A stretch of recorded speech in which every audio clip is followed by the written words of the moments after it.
Hello friends, welcome back to my YouTube channel. आज की इस बेहद ही खास वीडियो में आप सभी का स्वागत है। आज की इस वीडियो में हम जानेंगे कि माता पार्वती ने शिव जी से जो 3 प्रश्न किए थे, शिव जी ने उनको क्या कहकर उनके उत्तर दिए और उसके पीछे क्या कहानी बताई। तो कहानी को पूरा लास्ट तक ज़रूर सुनिएगा, क्योंकि आधा अधूरा ज्ञान भगवान ने भी माता पार्वती से लेने के लिए मना किया था। सुनिए। माता पार्वती ने पूछा, पहला प्रश्न, कौन सी स्त्री समय से पहले विधवा हो जाती है? दूसरा प्रश्न पूछा, कौन सी स्त्री को जीवन में कभी सुख नहीं मिलता? तीसरा प्रश्न पूछा, ऐसी कौन सी चीज़ है जो पत्नी अपने पति को मांगने पर भी नहीं देती? माता पार्वती भगवान शिव से मिलने के लिए जाती हैं और कहने लगती हैं, हे प्रभु, जब मैं आपसे मिलने के लिए यहाँ आ रही थी तब मेरी नज़र मृत्यु लोक पर पड़ी।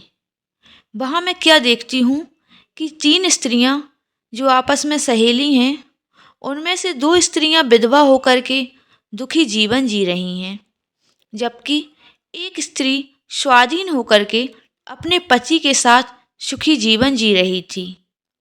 प्रभु, यह बात मेरी समझ में नहीं आई, इसलिए मेरे मन में 3 प्रश्न गूंजने लगे।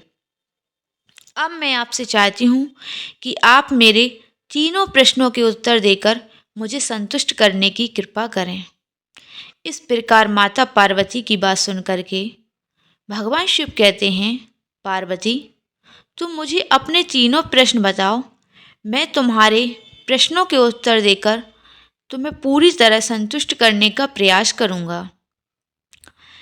तब माता पार्वती कहती हैं कि हे प्रभु, मेरा पहला प्रश्न है कि कौन सी स्त्री समय से पहले विधवा हो जाती है, और मेरा दूसरा प्रश्न है, कौन सी स्त्री को जीवन में कभी सुख नहीं मिलता, और मेरा तीसरा प्रश्न है कि ऐसी कौन सी चीज़ है जो एक पत्नी अपने पति के मांगने पर भी नहीं देती।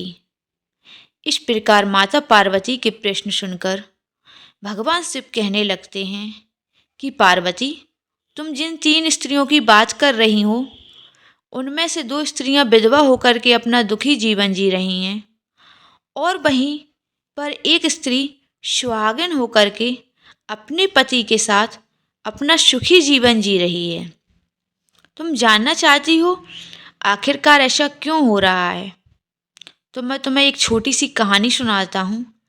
इस कहानी को बहुत ही ध्यान से सुनना। आज की अधूरी कहानी सुनने वालों को अधूरा ही ज्ञान प्राप्त होता है, जो जीवन में कभी काम नहीं आता, क्योंकि तुम्हारे तीनों प्रश्न के उत्तर इस छोटी की कहानी में समाये हुए हैं। इस कहानी को यदि तुमने ध्यान से सुना तो तुम्हारे तीनों प्रश्नों के उत्तर तुम्हें अवश्य मिलेंगे, तुम्हें संतुष्टि भी प्राप्त हो जाएगी। माता पार्वती कहती हैं कि हे प्रभु, मैं आपकी बात से सहमत हूँ, आप कहानी शुरू करो, मैं कहानी को पूरे मन से सुनूंगी, और जब तक आप कहानी बोलोगे तब तक मेरा मन किसी दूसरे स्थान पर नहीं जाएगा। भगवान शिव कहते हैं, पार्वती, सबसे पहले मैं तुम्हें उस स्त्री की कहानी सुनाता हूँ जो सुहागन बन करके सुखी जीवन जी रही है। देखो, जो सुहागन स्त्री की तुम बात कर रही हो, वह सुहागन स्त्री एक राजा के नौकर की पत्नी है, और जिस नौकर की वह पत्नी है, उस नौकर को अपनी पत्नी पर पूरा विश्वास है और पूरा भरोसा है कि वह पतिव्रता है, जिसकी महिमा वह अपने साथियों में बार बार करता है। अब देखो, एक दिन की बात है, उस राजा के नौकर ने अपनी पत्नी की प्रशंसा इतनी की कि बात धीरे धीरे फैलते हुए राज दरबार तक पहुंच गई। फिर उस राजा ने अपने नौकर को बुलाया और उस नौकर से कहा कि तुम हर किसी से अपनी पत्नी की प्रशंसा करते रहते हो कि तुम्हारी पत्नी पतिव्रता है। क्या वास्तव में तुम्हारी पत्नी पतिव्रता है? क्या तुम्हें पूर्ण विश्वास है? भगवान शिव कहते हैं, पार्वती, इस प्रकार राजा की बात सुन करके नौकर कहने लगा, महाराज, मुझे पूरा विश्वास है कि मेरी पत्नी पूरी तरह पतिव्रता है। अब इस समय पर राजा का महामंत्री कहने लगता है, यदि तेरी पत्नी का पतिव्रत धर्म खंडित कर दें तो तुझे क्या सजा मिलनी चाहिए? तो नौकर कहता है कि यदि तुम मेरी पत्नी का पतिव्रत धर्म खंडित कर देते हो तो महाराज मुझे आप फांसी की सजा दे देना। अब वह राजा का नौकर भी मंत्री से कहता है, महाराज, यह मेरी पत्नी का पतिव्रत धर्म खंडित नहीं कर पाया तो मंत्री को क्या सजा मिलनी चाहिए? तो राजा ने कहा, मंत्री को भी फांसी की सजा दी जाएगी। भगवान शिव कहते हैं, पार्वती, इस प्रकार मंत्री ने स्वीकार कर लिया और नौकर से पूछा, क्या वस्तु लाऊं जिसे तू माने कि तेरी पत्नी का पतिव्रत धर्म खंडित करने में मैं सफल हुआ? तो नौकर ने कहा, मंत्री, यदि तुम मेरे घर जाकर मेरे विवाह के समय पर मुझे एक पटका मिला था और एक कतार मिली थी जो दूल्हे को दिया जाता है, वह मेरी पत्नी बहुत ही संभाल कर रखती है, वह सुहाग की निशानी मानी जाती है। यदि पटका और कतार लाकर तुम मुझे दिखा दो तो मैं मान जाऊंगा कि मेरी पत्नी का धर्म तूने पूरी तरह खंडित कर दिया है। अब भगवान शिव कहते हैं, पार्वती, सब स्वीकार हो जाने के बाद में वह मंत्री शहर में जाता है और एक दूती से जाकर मिलता है। वह दूती एक दूसरे से लड़ाने का काम करती थी और जो काम कोई नहीं करता था उस काम को करने में वह सक्षम थी।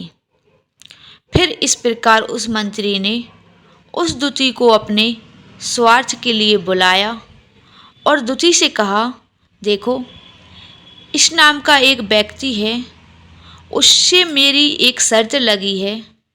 और फिर उसने उसे सच के बारे में उस व्यक्ति से सब कुछ कह दिया।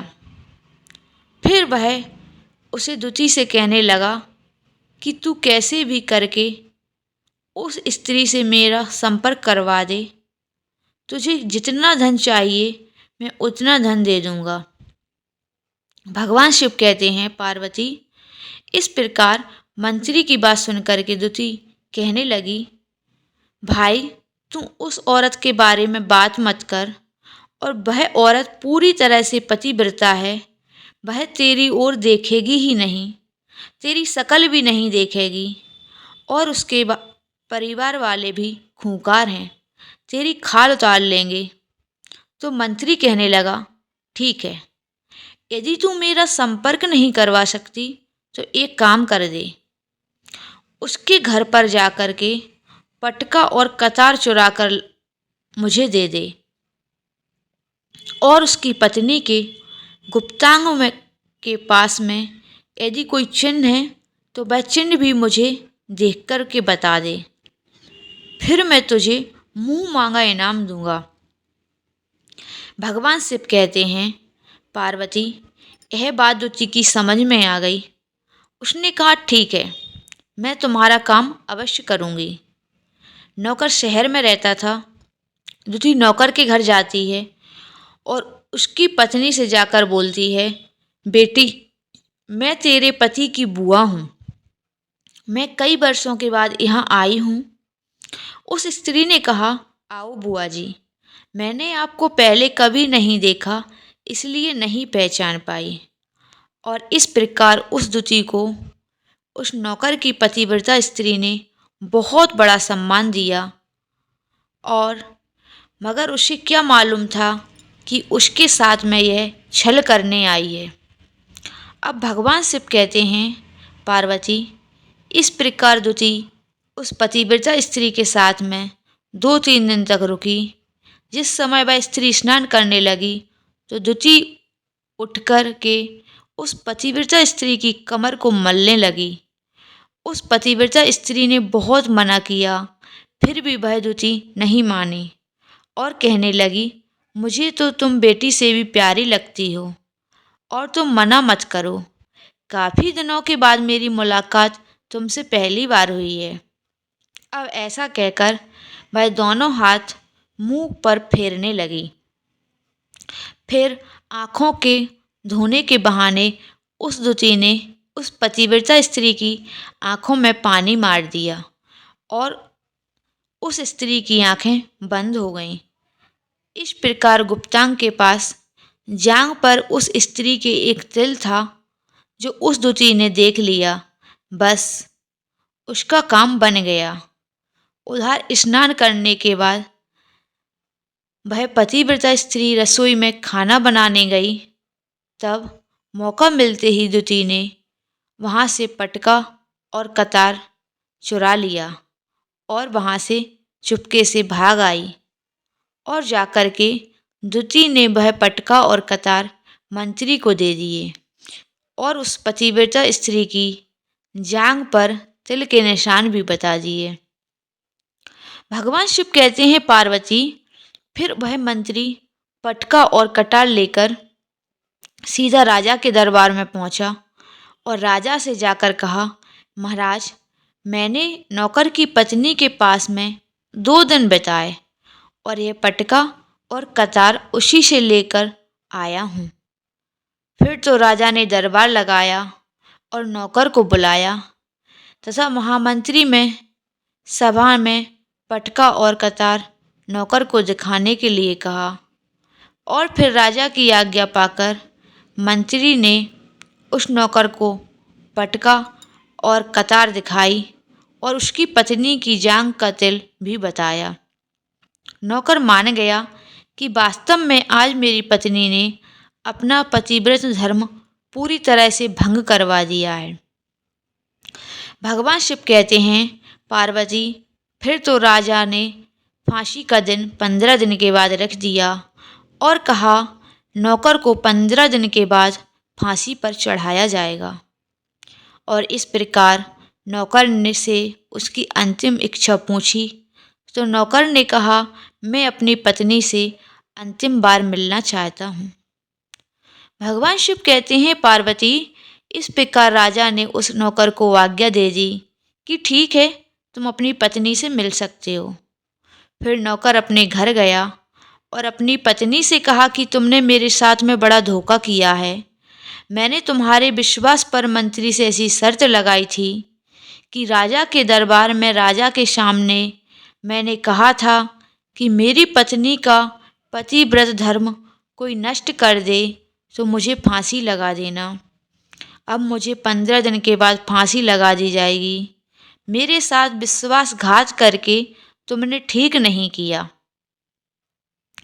भगवान शिव कहते हैं, पार्वती, उस पतिव्रता स्त्री ने अपने नौकर पति को सारी बात बताई मगर उसे विश्वास नहीं हुआ और वह पुनः राज दरबार में पहुंच गया।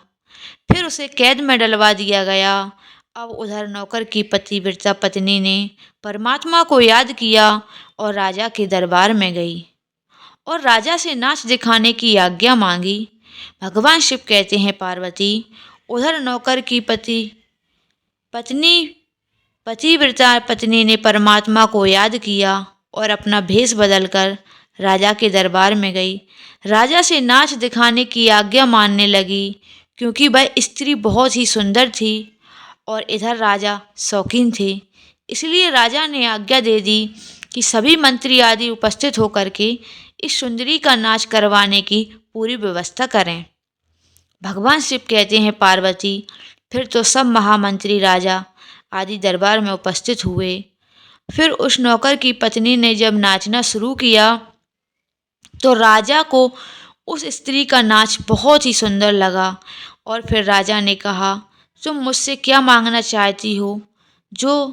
तुम जो भी मांगोगे वह मैं तुम्हें दूंगा। भगवान शिव कहते हैं, पार्वती, उस नौकर की पतिव्रता स्त्री ने कहा, महाराज, आपकी सभा में मेरा चोर है जिसने मेरे रुपए लिए थे मगर आज तक वापस नहीं दिए। उसे फांसी की सजा दीजिए। अब राजा ने कहा, ठीक है, बताओ मेरे दरबार में तुम्हारा चोर कौन है, उसका नाम क्या है, मैं उसको फांसी की सजा अवश्य दूंगा। भगवान शिव कहते हैं, पार्वती। फिर उस नौकर की पतिव्रता स्त्री ने कहा, महाराज, आपका मंत्री मेरा चोर है, आप इसको फांसी की सजा दीजिए। अब उधर जैसे ही मंत्री ने सुना कि यह सुंदरी मुझे अपना चोर बता रही है, तो मंत्री कहने लगा कि महाराज, मैं कसम खाकर कहता हूँ कि मैंने इसका कभी कुछ नहीं चुराया, मैंने इसको कभी आज तक देखा ही नहीं, मैं इसकी चोरी कैसे कर सकता हूँ, मैंने आज तक इसकी शक्ल ही नहीं देखी भगवान। तब भगवान शिव कहते हैं, पार्वती, जैसे ही मंत्री ने यह कहा कि मैं इस सुंदरी की शक्ल आज तक नहीं देखी, तो वह सुंदरी कहने लगी कि महाराज, यदि यह मंत्री मुझे जानता नहीं तो आप इससे यह पूछिए कि यह पटका और कटार कहाँ से लाया। मैं उस नौकर की पत्नी हूँ जो आपके यहाँ पर नौकरी करता है, और आप मेरे निर्दोष पति को फांसी पर चढ़ाने वाले हैं। अब मैं आपको पूरी कहानी सुनाती हूँ। यह जो आपका मंत्री है, इसने मेरे पास में अपनी एक दूती को भेजकर मेरी जांग के तिल का पता लगाया, और उसने ही यह पटका और कतार चुरा करके इसको लाकर दे दी। और आपके मंत्री के द्वारा भेजी गई दूती जब मेरे घर आई तो उसने मुझसे कहा कि वह मेरे पति की बुआ है और पहली बार आई थी, इसलिए मैं उसे पहचान ना सकी। और महाराज, इस प्रकार मैंने उस स्त्री को अपने यहाँ पर बहुत बड़ा सम्मान दिया और अपने यहाँ पर ठहरने की व्यवस्था की। भगवान शिव कहते हैं, पार्वती, इस प्रकार उस नौकर की पतिव्रता स्त्री की बात सुन करके राजा ने दूती को बुलाया, और फिर दूती ने राजा को सारी सच्चाई बताई। फिर राजा उस नौकर को छोड़ दिया और मंत्री को फांसी पर चढ़ा दिया। भगवान शिव कहते हैं, पार्वती, इस प्रकार उस नौकर की पतिव्रता स्त्री ने अंत में राजा से कहा, महाराज, मैं अपने पति से बहुत प्यार करती हूँ, मैं एक चरित्रवान स्त्री हूँ, कभी भी अपने पति का नाम अपने मुंह से तक नहीं लेती। भगवान शिव कहते हैं, पार्वती, मेरी कहानी पूरी हुई, अब तुम अपने तीनों प्रश्नों के उत्तर सुनो। तुम्हारा पहला प्रश्न कि कौन सी स्त्री समय से पहले विधवा हो जाती है, तो जो स्त्रियां अपने पति का नाम लेती हैं वह समय से पहले विधवा हो जाती हैं, क्योंकि पति का नाम लेने से पति की उम्र कम हो जाती है और समय से पहले उनके पति की मृत्यु हो जाती है। ऐसी स्त्रियां जो पति का नाम लेती हैं वह समय से पहले विधवा होकर एक दुखी जीवन व्यतीत करती हैं। बस यही राज की बात है कि तुम जिन जिन सहेलियों की बातें कर रही हो, उनमें से 2 विधवा थीं और एक नौकर की पत्नी थी जो पतिव्रता स्त्री थी, और यह पतिव्रता स्त्री कभी भी अपने पति का नाम अपने मुंह से नहीं लेती थी। उधर वो स्त्रियां जो विधवा होकर के दुखी जीवन जी रही थीं, वह हमेशा अपने पति का नाम लेकर ही बुलाती थीं, जिसकी वजह से उनके पति की उम्र कम हो गई और फिर दोनों स्त्रियां समय से पहले ही विधवा हो गईं और आज वह दुखी जीवन जी रही हैं।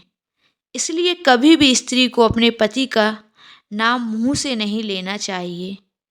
अब तुम्हारा प्रश्न था कि कौन सी स्त्री को जीवन में कभी सुख नहीं मिलता, तो समझ लो, जो स्त्रियां अपने पति की बिना अनुमति के किसी तीर्थ स्थान या उत्सव में जाती हैं तो उनके जीवन में कभी सुख नहीं आता।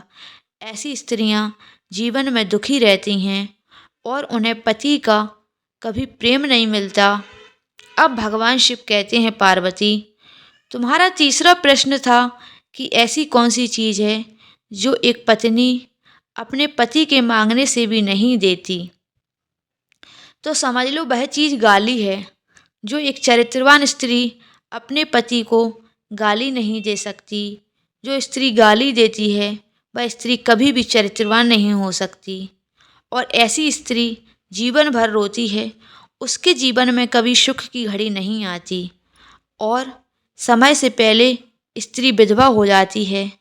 इस प्रकार भगवान शिव के मुंह से यह कहानी सुनकर पार्वती मैया कहती हैं कि प्रभु, मैं तीनों प्रश्नों से संतुष्ट हूँ।